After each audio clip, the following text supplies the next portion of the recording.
Updates आप तक पहुंचाएं कि पाक फौज में मामूल के तकर्रुर तबादले किए गए हैं। Lieutenant general Nadeem Ahmad Anjum DGISI तयनात किए गए हैं और lieutenant general Mohammad Saeed corps commander Karachi तयनात किए गए हैं। लेफ्टिनेंट जनरल नौमान महमूद सदर नेशनल डिफेंस यूनिवर्सिटी तयनात किए गए हैं और major general Asim Malik lieutenant general के अहदे पर तरक्की पा गए हैं। लेफ्टिनेंट जनरल आसिम मलिक पाक फौज के एडजुटेंट जनरल तयनात किए गए हैं। अपडेट्स आप तक पहुंचा रहे हैं। आपको ये बताएं कि पाक फौज में मामूल के तकर्रुर तबादले किए गए हैं। Lieutenant general Nadeem Ahmad Anjum DGISI तयनात किए गए हैं और lieutenant general Mohammad Saeed corps commander Karachi तयनात किए गए हैं। लेफ्टिनेंट जनरल नौमान महमूद सदर नेशनल डिफेंस यूनिवर्सिटी तयनात किए गए हैं और major general Asim Malik lieutenant general के अहदे पर तरक्की पा गए हैं। इसी मुतालिक मजीद बात करेंगे। Anchor person capital TV Murtaza Dar हमारे साथ मौजूद हैं। मुर्तज़ा डार, कहिएगा क्या कहेंगे इन तमाम तकर्रुर तबादलों पर? जी, यकीनी तौर पे ये तकर्रुर तबादले जो है वो बड़ी अहमियत के हामिल हैं। जहां पाकिस्तान भर में इसकी खबर चल रही है और हर चैनल जो है वो ज़ाहिर इसको रिपोर्ट कर रहा है, वहीं पे इंटरनेशनली भी जो है इस खबर को लिया जा रहा है और खुसूसन भारत में देख रहा था वो काफ़ी देर से इस खबर के इंतज़ार में था कि नया ISI का चीफ कौन आता है। और यकीनी तौर पे उसने इस ISI चीफ के आ जाने से बहुत सारी चीज़ें हैं, बहुत सारे अभी हालात हैं जिन हालात का अनफोल्ड होना और भारत के ऊपर अमल पैरा चीफ का उसी तरह चीज़ों को कैरी करना जिस तरह पाकिस्तान चाहता है, वो यकीनी तौर पर एक्सपेक्ट हम सब करते हैं। जो नए ISI चीफ आए हैं उनकी ज़ाहिर है जो जिम्मेदारियां वो पहले सर अंजाम देते आ रहे हैं, उनमें कन्वेंशनल वॉरफेयर है जिसमें वो रहे हैं और अनकन्वेंशनल वॉरफेयर है जिसके अंदर वो रहे हैं, हार्ड बैटिंग एरियाज हैं जिसमें वो ओवरऑल कमांड कर चुके हैं। तो काफ़ी एक्सपीरियंस लगते हैं। जो तजुर्बा उनका सामने हमारे आ रहा है, जो हम उनके बारे में बैकग्राउंडर सामने आ रहा है, और यकीनी तौर पे पाकिस्तान को एक ऐसे ISI चीफ की ज़रूरत है जो तमाम तर इन चीज़ों के हवाले से मालूमात रखता हो ऑन ग्राउंड भी।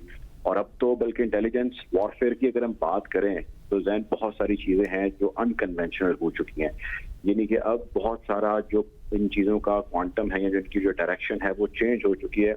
और अब 5th जनरेशन वॉर जो है आप जानते हैं कि उसका आगाज हो चुका है और उसमें ऑनलाइन वॉर्स जो जारी हैं वो एक बहुत बड़ा एक चंक है जो हर मुल्क के अंदर वो रखती हैं और तमाम इंटेलिजेंस एजेंसीज और उनके चीफ जो हैं वो इसकी तरफ यकीनी तौर पे फोकस्ड होते हैं।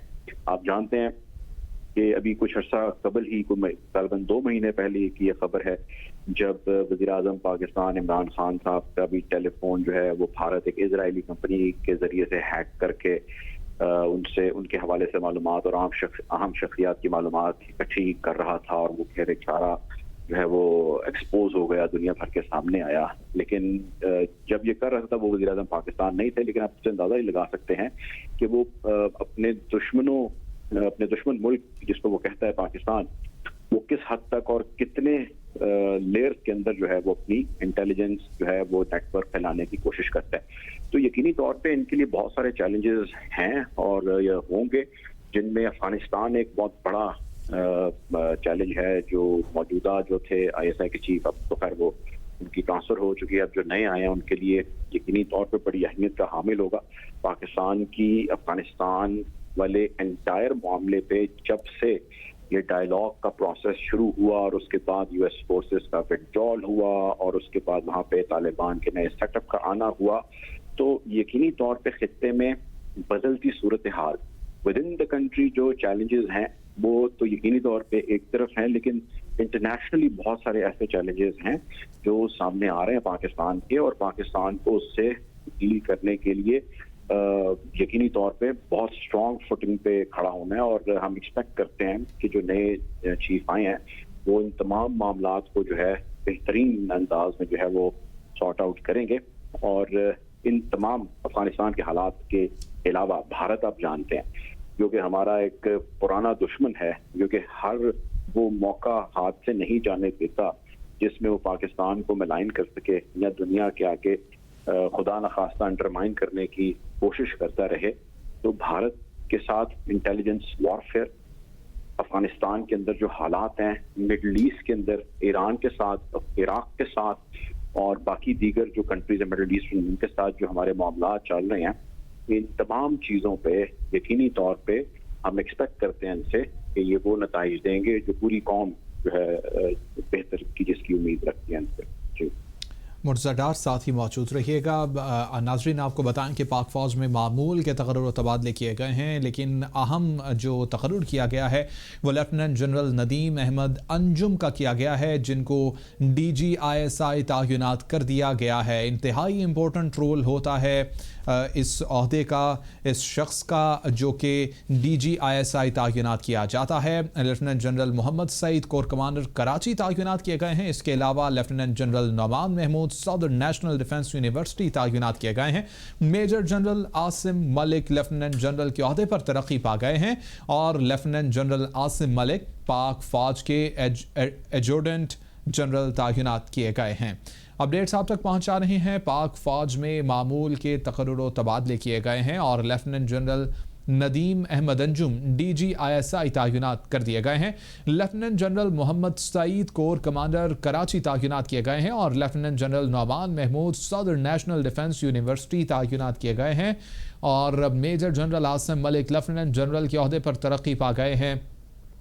इसी तरह लेफ्टिनेंट जनरल आसिम मलिक पाक फौज के एडजुटेंट जनरल तयनात किए गए हैं। अपडेट्स आप तक पहुंचा रहे हैं। आपको ये बताएं कि पाक फौज में मामूल के तकर्रुर तबादले किए गए हैं और lieutenant general Nadeem Ahmad Anjum DGISI तयनात किए गए हैं। Lieutenant general Mohammad Saeed corps commander Karachi तयनात किए गए हैं। लेफ्टिनेंट जनरल नौमान महमूद सदर नेशनल डिफेंस यूनिवर्सिटी तयनात किए गए हैं। Major general Asim Malik lieutenant general के अहदे पर तरक्की पा गए हैं। लेफ्टिनेंट जनरल आसिम मलिक पाक फौज के एडजुटेंट जनरल तयनात किए गए हैं। अपडेट्स आप तक पहुंचा रहे हैं। पाक फौज में तकर्रुर तबादले किए गए हैं। मामूल के तकर्रुर तबादले ये बताए जा रहे हैं और अहम अहदे हैं जिन पर तकर्रुर किया गया है, तबादले किए गए हैं। Lieutenant general Nadeem Ahmad Anjum DGISI तयनात किए गए हैं और lieutenant general Mohammad Saeed corps commander Karachi तयनात किए गए हैं।